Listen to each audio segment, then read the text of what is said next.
Hello and welcome back to the Breakthrough Challenge. My name is Dr. Job Mogire. We are speaking about energy this week, and I want us to start off by just doing two very brief exercises. The first exercise is it's like a gauge. Let me not even explain what the exercise is. So where you are right now, we're going to take 2 minutes. Let me find a way to time us. We will take 2 minutes, and during those 2 minutes, the first minute, you are going to attempt to remain as still as possible. Remain totally still. Let me get the timer. All right, I have the timer for 1 minute. Sit with your back straight up and relax your shoulders and put your palms on your thighs, right? Your feet flat on the ground and parallel facing forward, and don't stretch them out too far or fold them in. Just put them in a comfortable position, okay? And you won't be closing your eyes. You want to see how still you can stay. The aim is to stay still for the next 60 seconds from then when I tell you to start. No moving your head to the side. All you will be doing is breathe in and out. No fidgeting with your fingers or your toes or with your knees or any movement. No movement whatsoever. Let's see how still can you stay for the next 60 seconds. And we are going to start that right now. So start.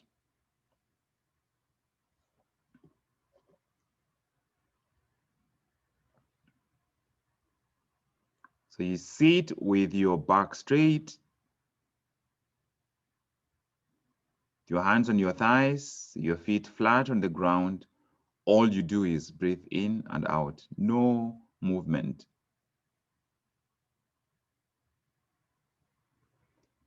Become aware of your body, become aware of your feet, your knees, your hips, your belly, your chest, your shoulders, your neck, your head, but no movement.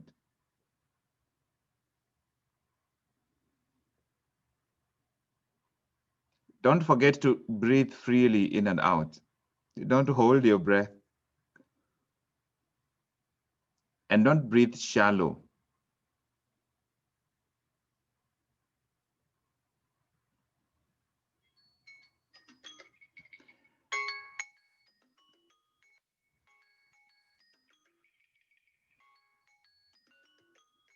That is the first minute. I want us to do it again. So break movement where you are. I want us to do it again. Another 1 minute. This time round, try and be as still as you can. Let's make it 2 minutes. It allows you enough time. Your feet on the ground, about 10 centimeters apart from each other, just comfortable distance apart from each other, facing forward parallel. Your knees very like 90 degrees almost, just a comfortable position. And you are seated with your back straight, right? With your shoulders relaxed, with both your hands on your thighs.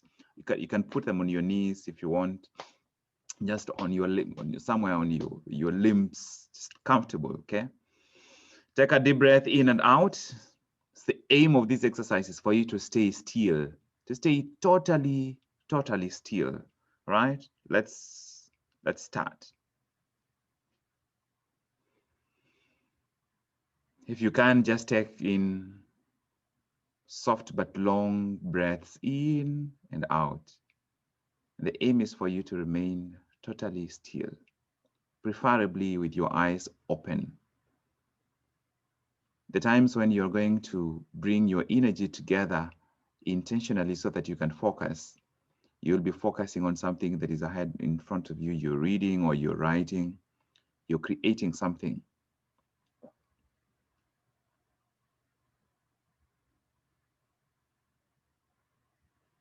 You will notice that you at some point your part of your body wants to move, especially your toes. They want to wiggle, or you feel like you need to move your legs. or adjust the position of your hands. Resist. Just notice it and allow it to be there, but don't try to fight with it. But just notice what is trying to move. But the aim is just continued breathing deep in, out, with your mind calm, with your body steady. So for the remaining seconds, I want you to become aware of where there is energy in your body. Where there is energy, where there is heaviness or tension. Don't forget to breathe deep in, out.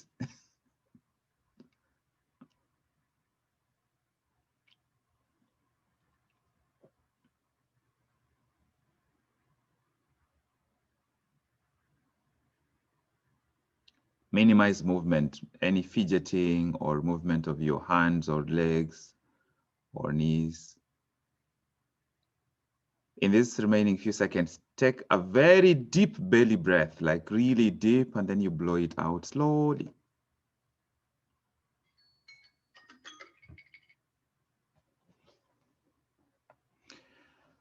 Right, that's the end of that exercise. I just want to hear numbers. You don't need to explain anything. On a scale of 1 to 10, how still do you think you became as you were doing that? On a scale of 1 to 10, Judith, how still did you become, you think? Maybe 7. Anne? 6. Sorry, I didn't hear that, Anne. 6. Brenny?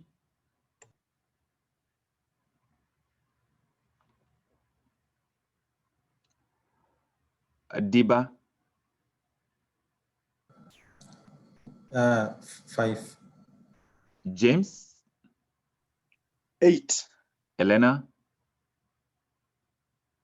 5.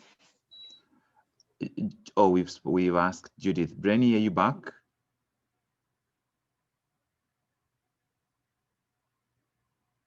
Let me hear very briefly from you. Did you struggle with any part of this exercise, or did what you feel, did anything surprise you, or did you struggle with any part? Like which was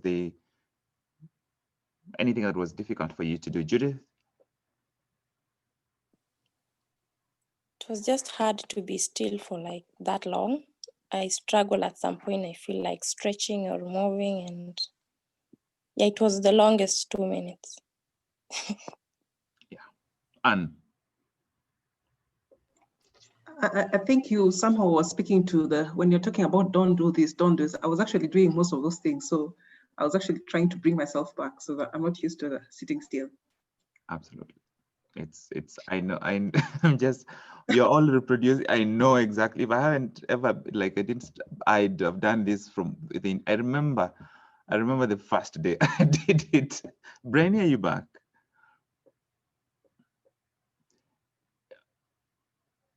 I think Brenny's machine has a problem. That's fine. Diba, that's okay. Diba. Oh, I've seen your message, Brenny. Diba? Yeah, I just came on. I just joined the forum when you were starting the exercise. So yeah. I was just struggling to get some of the thoughts in my head that I was dealing with. Yeah. So it took me a few seconds to get back into the exercise. But the part you did, even if it's 30 seconds, what was your experience for, in terms of, just focus on physical stillness? Yeah, I think I was able to do that. I usually do this exercise in the morning. That's great. I have an app where they talk you through how to do it. So you deal with stopping yourself from moving, even if you have the urge to move. Also dealing with your thoughts so that you stop yourself from wandering. So it was physically, I was able to do it. That's fantastic. It has to be that you have been doing some form of practice for you to find it easy to get into. Elena, your experience?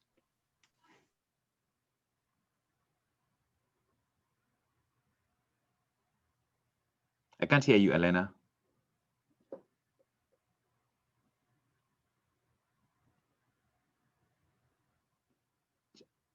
Elena, I still can't hear you. Please check your microphone. In the meantime, let's hear from James.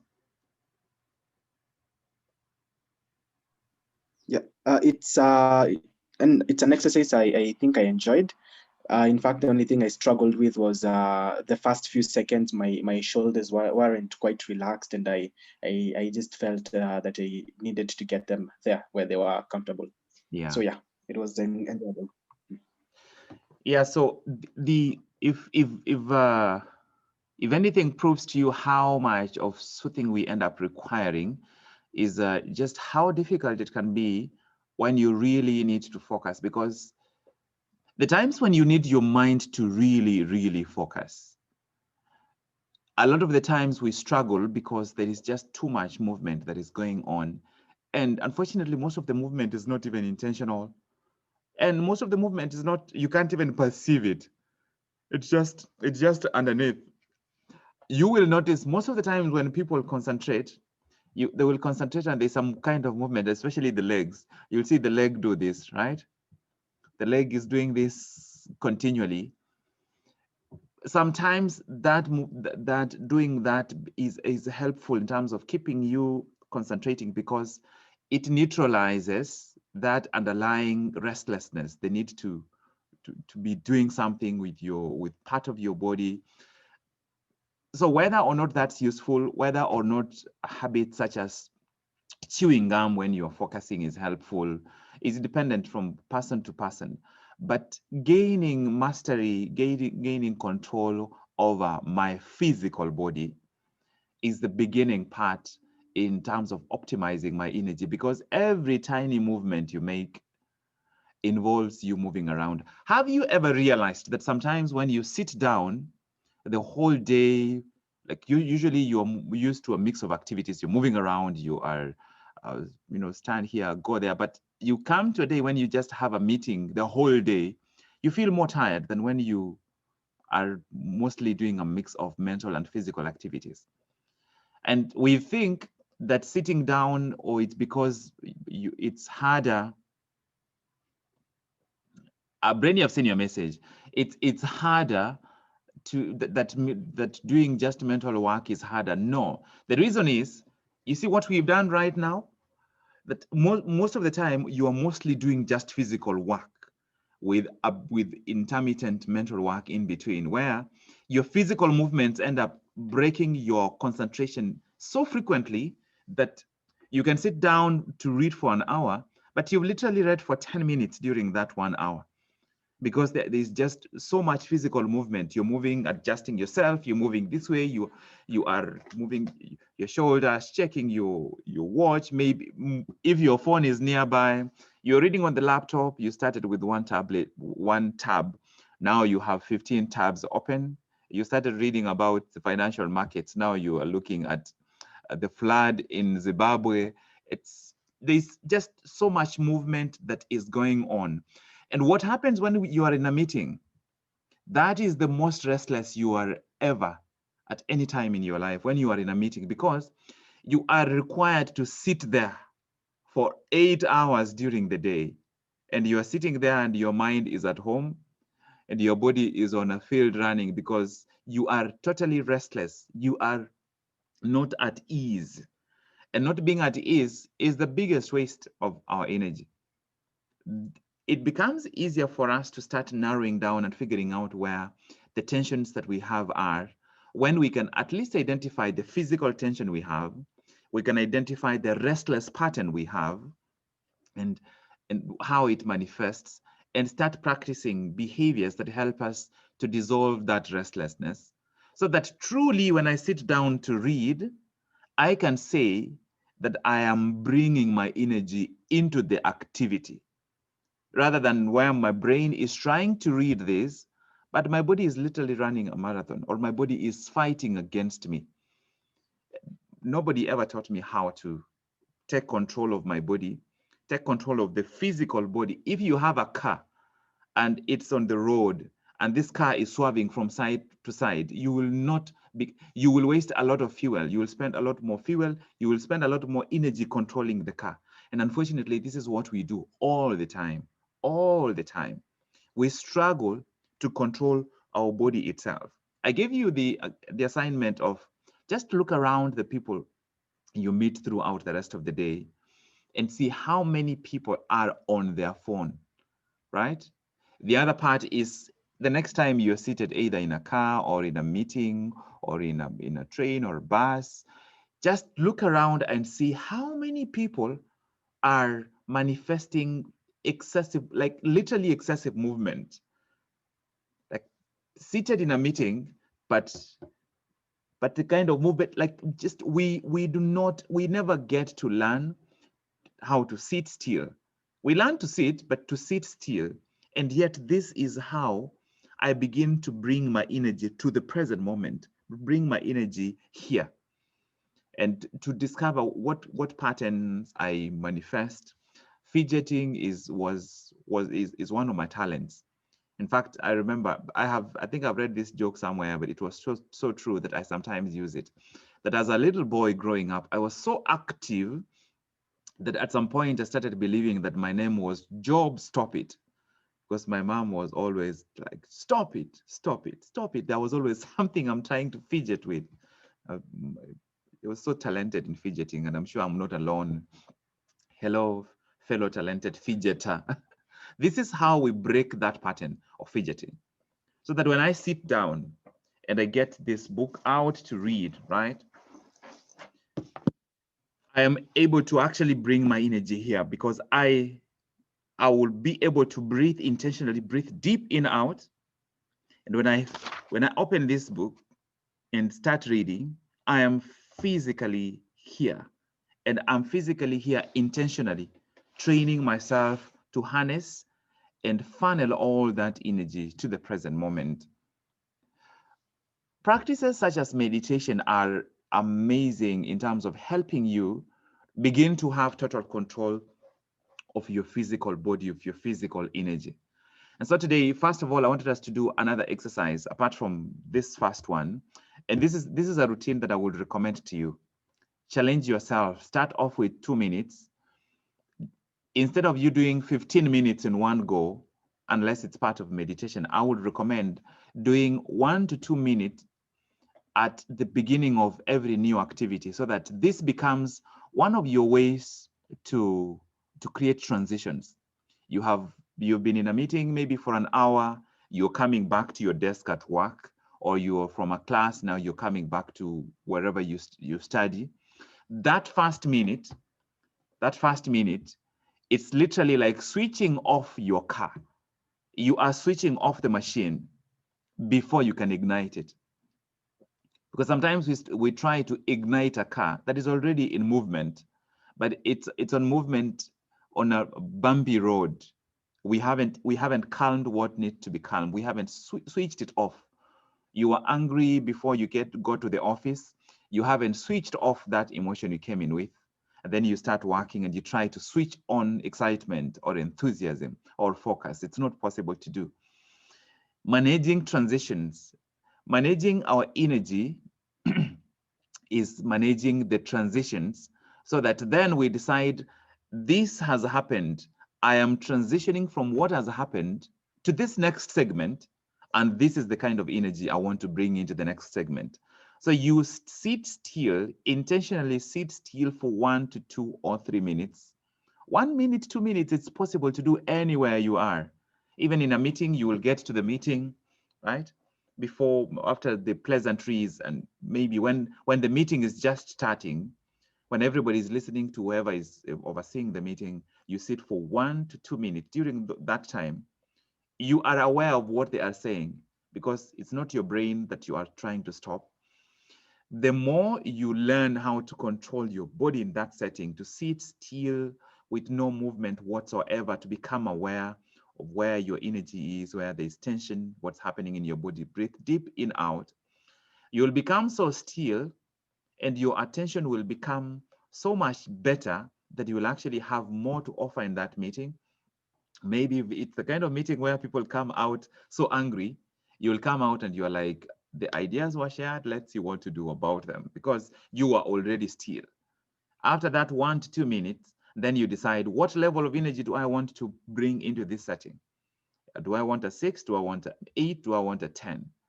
And you sit as though you are a 10. You start breathing as though you are at a 10. You start viewing yourself in this moment, expecting that you are going to be at a 10, managing your transitions. And this is how we begin to practically move beyond managing time to managing energy. Managing energy because we are deciding what amount of energy do we need to bring into these conversations. There are conversations where you need to bring a 5 to. There are conversations you don't need to be at a 10, you just need to bring up a 5. But the risk is that you might end up bringing a 5 or a 6 to a conversation that requires an 8 or a 10. If you're trying to sell something to somebody, if you're going into an interview and you walk into this interview and you carry all your nerves with you, it doesn't matter how brilliant you are, they're likely to hire somebody else who is less qualified than you. The reason is this other person came in equanimous and at peace, settled and still. They were able to be present. They were asked a question that they didn't have an answer for. And they comfortably take like 5 to 7 seconds getting their minds together before they start answering. But when you are nervous and jittery, you are amazing, you have a great CV, then there you are running. They ask a question, you are running into the question because you are fidgety. Did you realize when you are fidgety, other things happen in your body? Parts of your body that are usually dry, like your forehead and your palms, they become moist. And parts of your body that are usually moist, like your mouth and your throat, become dry. And that's movement, that is physical movement. That is your physiology that is on overdrive. You switch off your physiology so that then you can ignite at the level of energy you decide to bring into that conversation. So that if you're going into a difficult conversation and you approach it with a 3 or a 4, you have amplified the negative energy that is in there already. In other words, you've submitted yourself to whatever energy other people will bring. If we learn to intentionally switch off and then ignite with a clear intention about what level of energy I want to bring into today, into this meeting, into this class, into this presentation, into this drive, or into this family dinner, that's how we begin to dominate our own energy so that we do not become subject to other people's energy. We are in charge of our own energy. There is a meeting I was on. It was a Zoom meeting yesterday where I knew in advance the most energy I'm bringing into this meeting is a 6. It's a 6, but I'm not going to get angry about anything that is said in this meeting. I'm not going to overthink anything that is said in this meeting. I am showing up physically for this meeting to tick this thing off, right? And just show them courtesy, but I have something more important coming up after that meeting. So after this meeting is over, sit still when you're starting, especially the best time is when your body hits the chair. Sit still for 1 to 2 minutes and then ignite, deciding what level of energy you want to show up at, right? I want us to do the self-evaluation again. So score yourself on these 7 areas so that it helps us. The 7 areas that we usually we keep scoring ourselves on. So score yourself on where are you right now on a scale of 1 to 10. Where are you in terms of your physical energy? Where are you in terms of your emotional energy right now? Where are you in terms of your relationship energy, your interconnectedness on a scale of 1 to 10, where 10 is, oh, amazing, and 1 is close to dropping, collapsing and dying? Where are you in terms of your relationship energy, your interconnectedness? Where are you in terms of your time management, your awareness of time, your valuing of time, your utilization of time? In fact, just to do a separate score, on a scale of 1 to 10, how well do you think you utilized yesterday? Give yourself a score. And for the people in East Africa, on a scale of 1 to 10, how well do you feel you've utilized the earlier part of this day?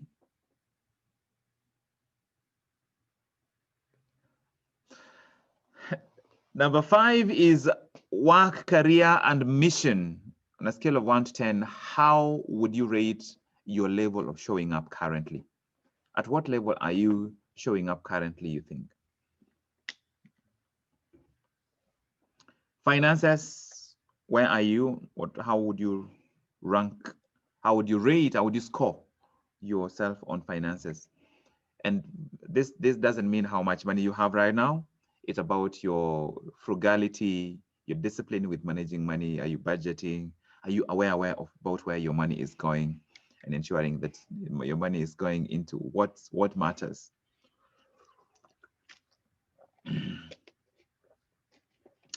Finally, number 7, the quality of your contribution. The quality of your contribution wherever you are. On a scale of 1 to 10, what quality are you bringing to the table? Are you bringing a 2, a 4, or a 10?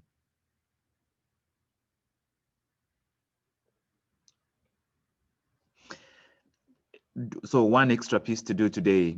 On average, if you could take all these numbers together, these are 7 numbers, and add them together and then divide by 7. On average, where are you showing up? At what level are you showing up? Are you showing up at a 2, a 4, a 6, an 8, or 10, or something in between?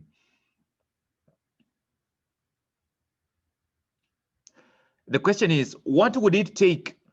What would it take for you to show up at a 10? What is the gap? What would it take for you to show up at a 10? In fact, let's just have a very brief reflection. That's a practical, this is a possibility question, and I'm asking to every one of us on the call. What would it feel like? What would it feel like to show up at a 10 consistently for the next 1 month until the end of the year? What would it feel like? I would like you to describe it in your own words, just visualizing and seeing what it may feel like. Judith, what might it feel like for you to show up at a 10 every day of the remaining part of this year?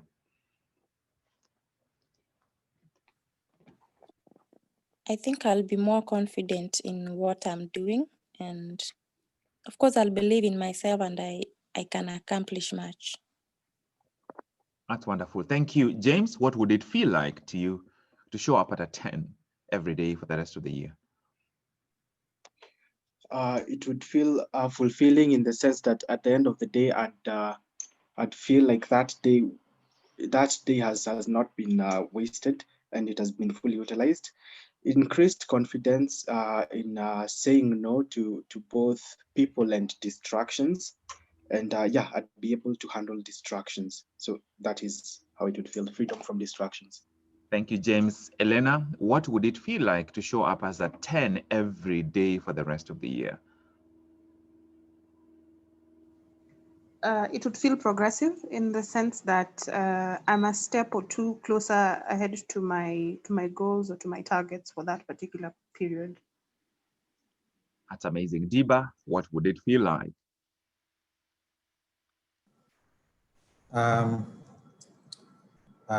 will feel fulfilled and satisfied with my efforts and self-discipline to stick to that kind of consistency. That's great. And what would it feel like to show up as a 10 for the remaining part of this year? I'll feel motivated. There's just a lot to do. I just need to focus my energy as well. That's amazing. I would share the same language that you guys are sharing. The one word I've been thinking about is I want to feel more alive. I feel alive, but I want to really feel more alive, so that when I do those stillness moments, right? Be still and know that things are going to be okay. Be still. Being still mentally, emotionally is extremely important. But maybe I just need to start with feelings, being able to be still physically, so that then I can start translating that into other areas of my life, so that then I can still my mind and use it as a knife. I think of my mind and your mind as a knife, right? Our mind is so sharp that it can cut through anything. The mind is created to cut through things. That's why we use descriptors such as a sharp mind, an incisive mind. Incise is to cut through, right?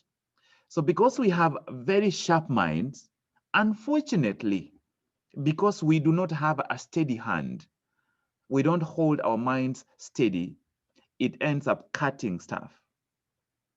Unfortunately, it cuts, sometimes it cuts what's valuable to us.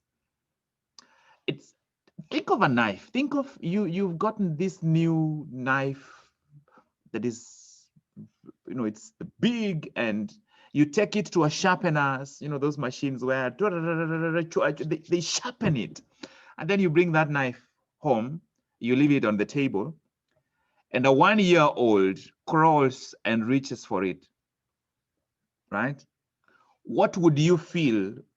What happens to you? What would run through your body, especially as a father or mother, uncle, or sibling? You see this 1-year-old has reached for the knife, right? And they're not holding it by the handle. They are holding the blade.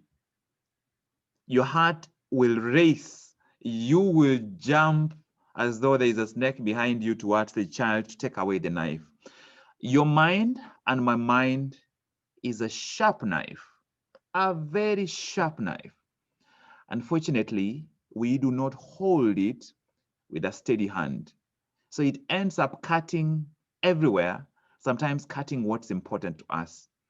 Sometimes it cuts what we need to behold.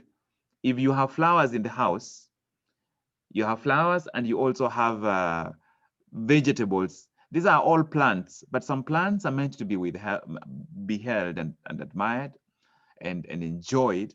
Others are meant to be cut and eaten. But when we don't have a steady hand, we end up cutting where we don't need to cut, and we end up failing to cut deep enough in the places that we need to cut. Because the mind is a knife.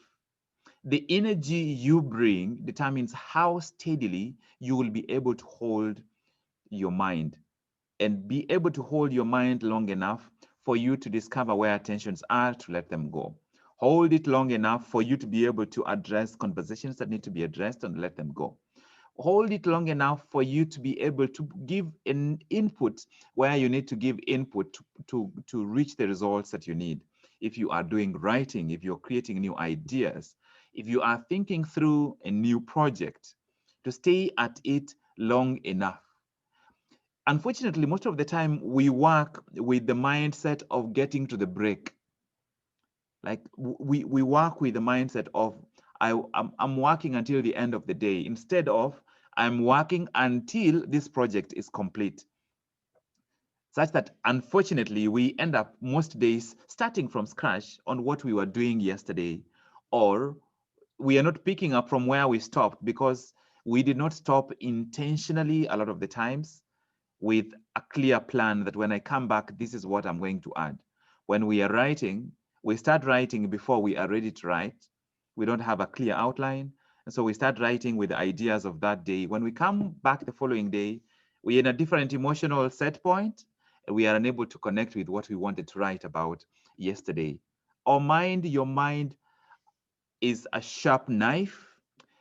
Our aim in managing energy is to develop habits which make us a steady hand, make you a steady hand and me a steady hand, to hold my mind in such a way that my mind doesn't become an ongoing source of guilt for me.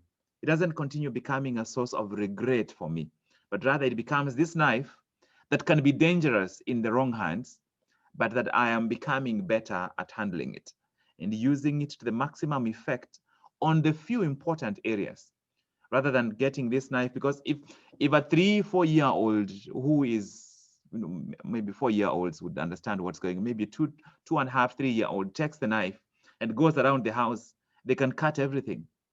They can cut the couch, they can try it on the television, they can try it on your books, on the table, they will try it on everything. That's because the knife is not the problem. It's the hand that is holding the knife. I have in my life all the energy I need to live an amazing life. You have in your life all the energy you need right now to live an amazing life. Because if you need more energy, you are a generator. I am a generator. We can generate more energy. We just need to be able to ignite.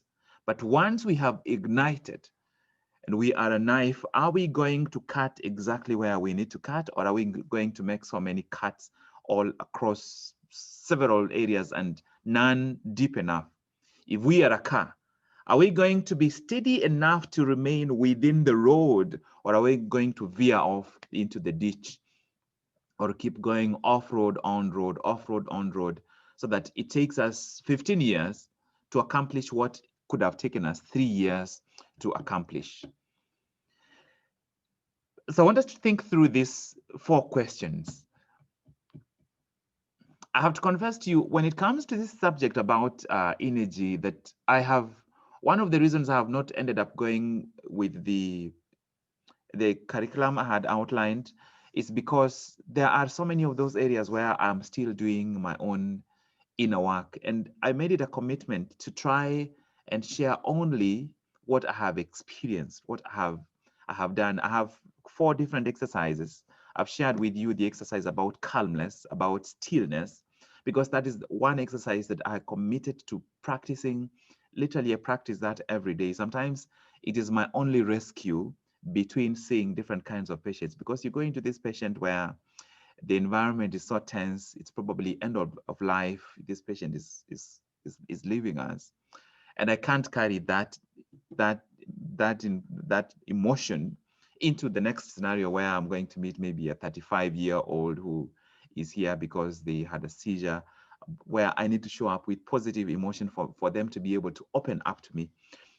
And so we will keep coming back to the exercises as it feels appropriate to do it. Most importantly, let's focus on what is it that you're picking that you can do. So now let's look at these 4 questions. These are reflection questions for you. This is going to be very personal for every one of you. So there are 4 questions. And these are questions that you need answers from yourself, about your energy, and therefore about your life right now and going forward. Though, of course, most of the insights will be based on your past experiences. The first question is, what makes me, just write it as, what charges me? What charges me? In other words, what gives you energy? What are your sources of energy? What charges me? I remember the first time I traveled to one of these European countries apart from the UK. The UK shares the same electricity apparatus like we have in Kenya. I went to a country that has a different type of plugs. And because we arrived Friday evening, and we were staying in a place that is removed from the main city, and we arrived late late Saturday evening. By that time, the shops, wherever we could have gone to buy some of the plugs was already closed. So I did not have, my laptop was off the whole night. My phone was off the whole night, right? I have plugs, but I had the wrong plugs. Are you sometimes trying to charge with the wrong plugs?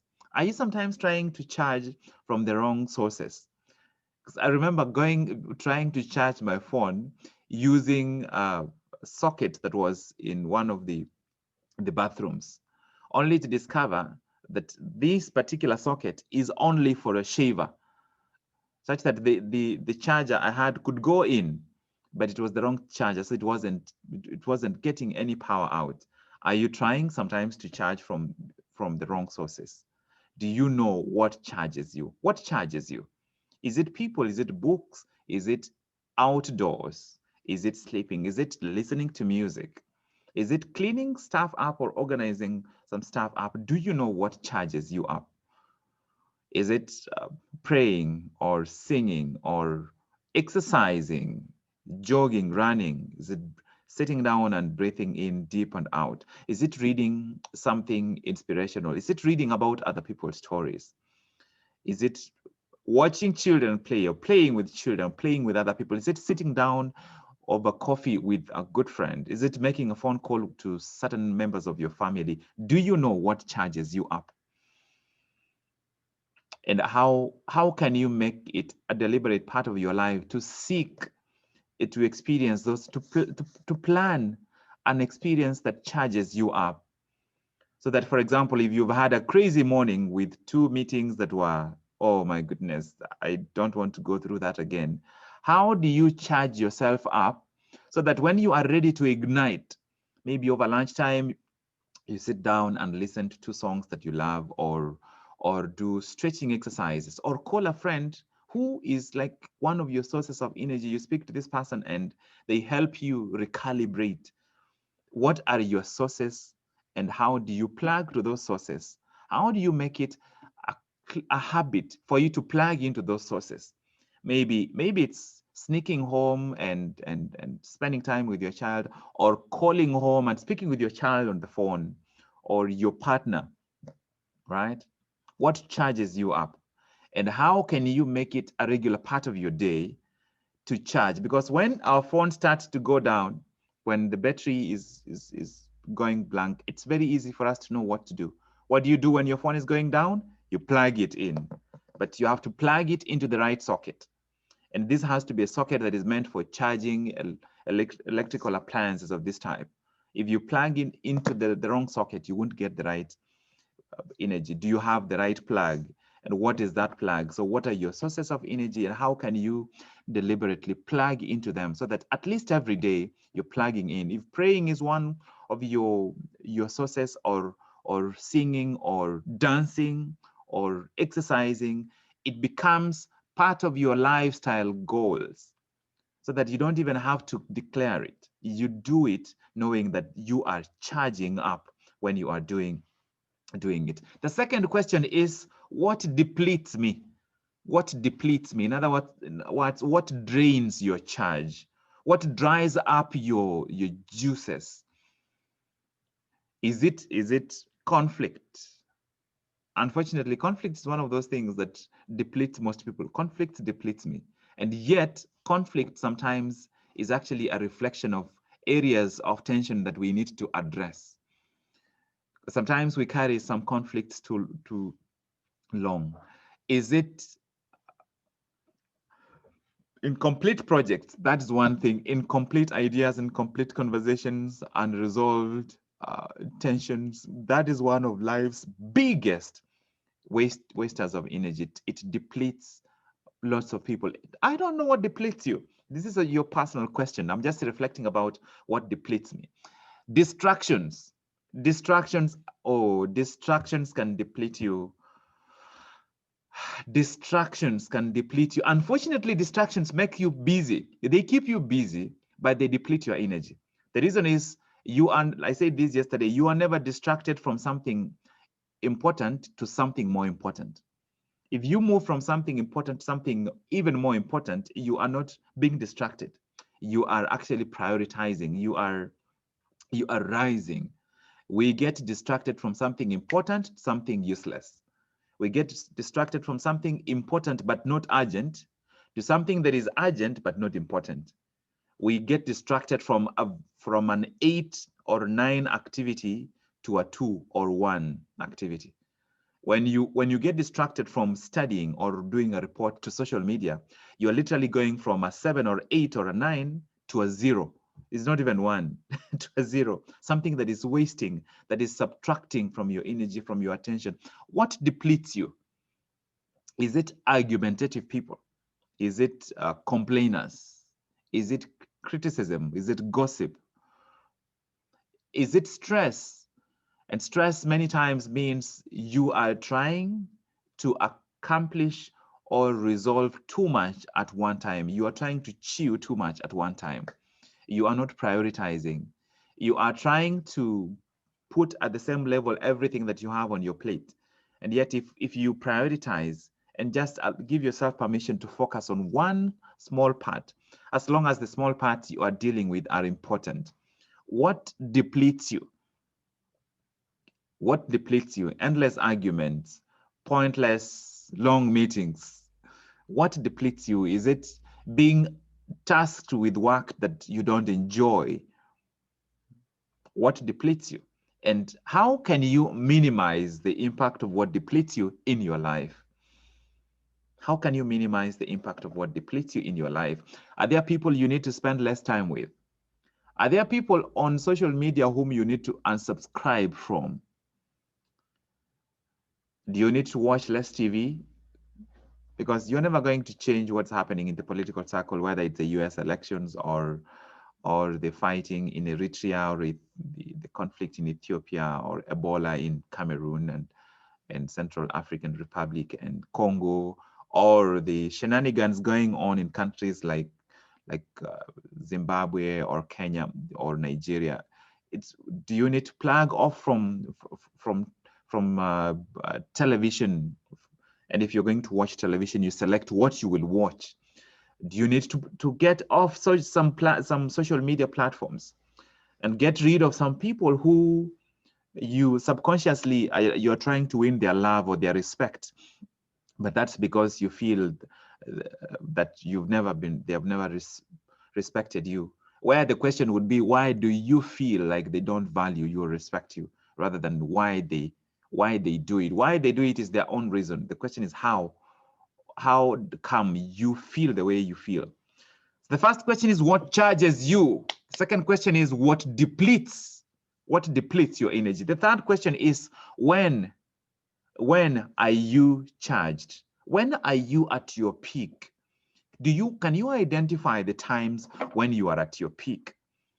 Because if you have a natural pattern of the times when you are at your peak, then it becomes an imperative for you to ensure that your highest value activities are scheduled during that time. Now, most people will say they are night owls. I personally, I know, I've read the science behind the tendency, the chrono, all the chronos labels that people have given to sleeping at. But I believe everyone can be a morning person. It takes discipline. It takes a high level of intentionality. You literally are at a higher energy level in the morning when you wake up. The problem is that you don't wake up consistently enough, early enough in the morning for you to experience, for it to become normal. We hate waking up because we used to be woken up against our will as children. And unfortunately, we carry it all along, where we think waking up early in the morning is punishment, when waking up early in the morning is actually celebration. You have no idea what a shift it is. Guys, I'm here at 3:30, which means I have to be up before 3:30. I'm up most days by 2:53, thereabout. So that in the evening, 7:30, 8 or 9 in the evening, I'll be like, hey guys, I am done with this day. I am done. Because I look back, I'm like, look at what I've done today. Look at what I have experienced today. I am out, I am seated looking through my patients when no one else in my circle has woken up. So that by the time they're showing up, I'm like, yeah, I'm ready. I have been doing this for the last 3-4 hours. I'm ready for this day. We get through the work. By 2, 3, or 4 thereabout, I'm literally done with my day. But that is my structure. Find your structure. When are you at your peak? Is it morning? How do you make sure that you start making maximum use of the morning? I think one of the most shameful things that is happening in our season now, in our age, that unfortunately far too many young minds are waking up early onto social media. I don't think there can be any bigger waste. Wake up at 5:30 and spend the first hour of my day on social media. Never. There's just too much ahead of us, too much value to offer, too much growth to build, too much difference to make for me or you to waste those precious morning hours on social media, mindlessly scrolling through. When are you charged? And how can you schedule your high value activities to that time? The final question is, when do I need to be charged? When do I need to be charged? This question implies that, yes, there are times when you are automatically charged, but there are going to be times, there are activities, seasons, moments, conversations, interactions where you need to make a decision that you need to be charged. It also presumes that there are interactions where you don't necessarily need to charge yourself up to show up. There are meetings where you don't need to really change what the level you're showing up. But when do you need? When do you need? And you need to specify. I would like you to recommend that you actually reflect through these questions. What charges you? What depletes you? When are you at your best? When are you fully charged? And when do you need to decide to be charged?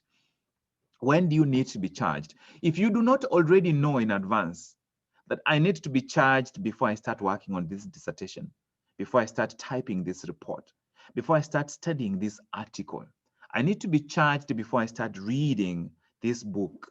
I need to be charged before I stand on that platform and start making that presentation. You need to, if you don't know in advance, then you are going to show up with whatever energy you are at. The last thing, anybody on this call, and this is my strongest recommendation, the last thing I want you to ever allow to come out of your mouth is, I don't have much to say. Please delete that phrase 100% from your mouth. And any day you say that you don't have much to say, when you go home, please find a little bit of jik or bleach and spray some of it in your mouth. You are here to offer value. That statement is not for you. I don't have much to say. We don't expect you to have much to say, but we expect you to have something to offer, something to say. Each one of us is a leader. You are a leader. That's why we are doing this. There are people who are coming your way in the next 5 to 10 years. There are people coming your way to whom, just because of your education, you are an authority. Just because of your age, you are an authority. Just because of the experiences you've had, the countries you've traveled to, you are an authority. You cannot say, I don't have much to say.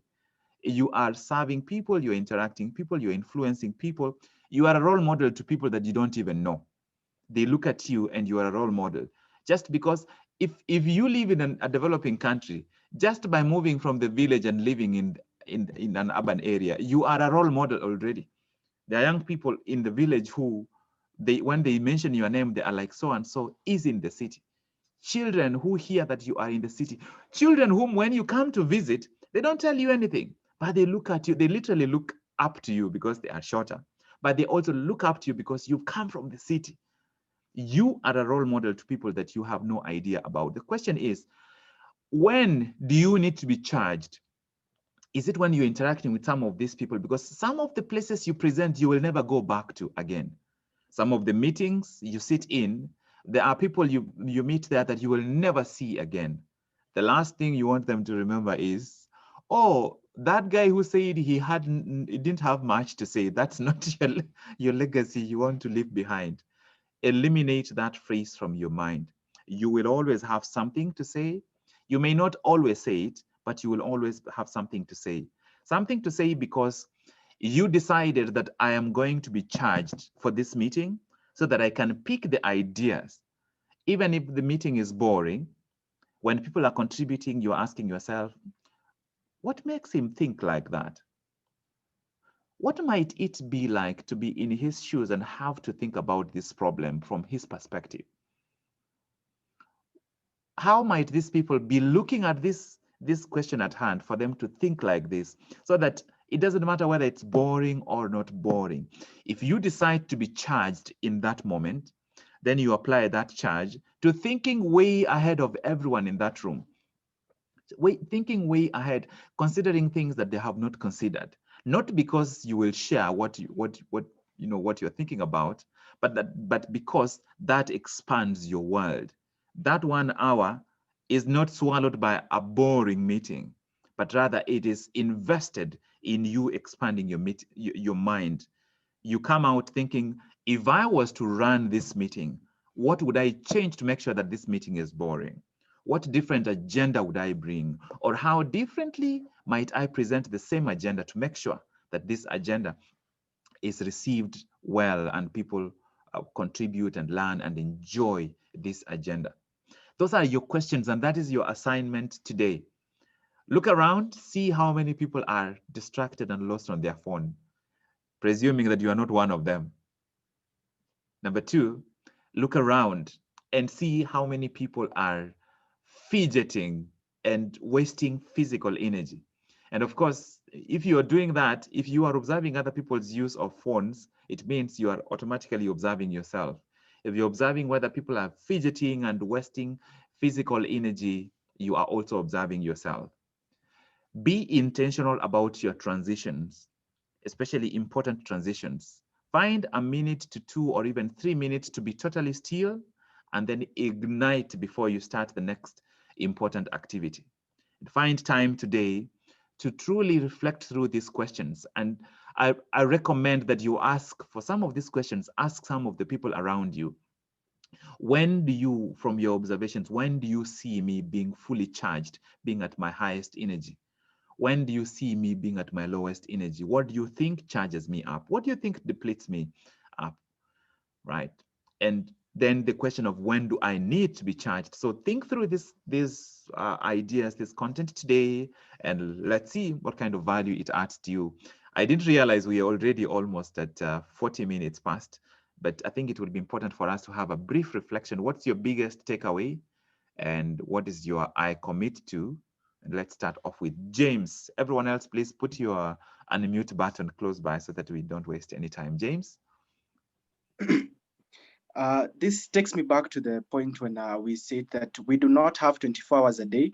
We only have the hours we use. So from there, we can draw the lesson that the hours we have set aside for our most important activities, we do not really have those complete hours. And if we do not learn to manage our energy and only stick to managing our time, we will end up still losing those hours. So it brings me to the point where we need to, or rather I need to come from managing my time to managing my energy. And I commit to going through the questions that you've given us and reflecting on them actively and consciously and coming up with answers. Yeah, thank you. James. Elena? It's interesting to learn that fidgeting also affects your physiology. That came new to me today. In terms of managing my energy, that was quite relatable. I think I waste a lot of energy in terms of moving from one task to the next. So this is a challenge, and the reflective questions that you shared are quite insightful. I commit to introspecting and evaluating the things that charge me and those that deplete me, and just maximize the time that is available. I enjoy the fact that I'm a morning worm or a morning bird, and it just gives me the affirmation that there's something okay that I'm doing. I sleep early and also wake up early. You're doing a lot of things okay. Elena, you have been on this call all through. Yeah, so we are heading. No, in the sense that even with my peers, yeah, I usually sleep early. So that came unusual because you may be hanging out, then people are up late, then you're the only one who wants to sleep early because your body is wired like that. Yeah. So this Thank you, really Elena. works. Yeah. Thank you. Anne? I will get it off my head that I'm an evening person. Currently, I'm running on low. I'm not really at my best in terms of energy. So I commit to reflect at the end of each day what depleted my energy and try to see how to move things around so that I have sufficient to move me forward. Thank you, Anne. Judith?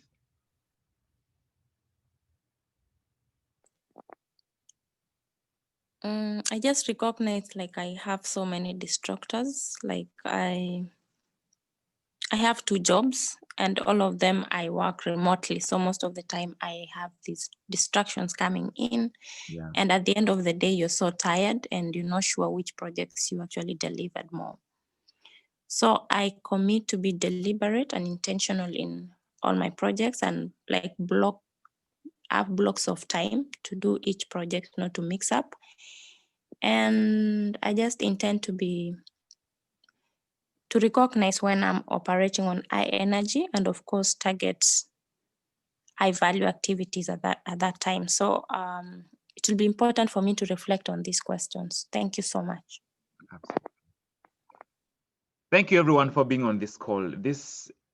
I hope you are finding value in this discussion of energy, because we don't want to do an academic discussion. We want to do practical discussion and get ideas that we can start practicing, and especially increase our awareness of the areas where we need to be more deliberate.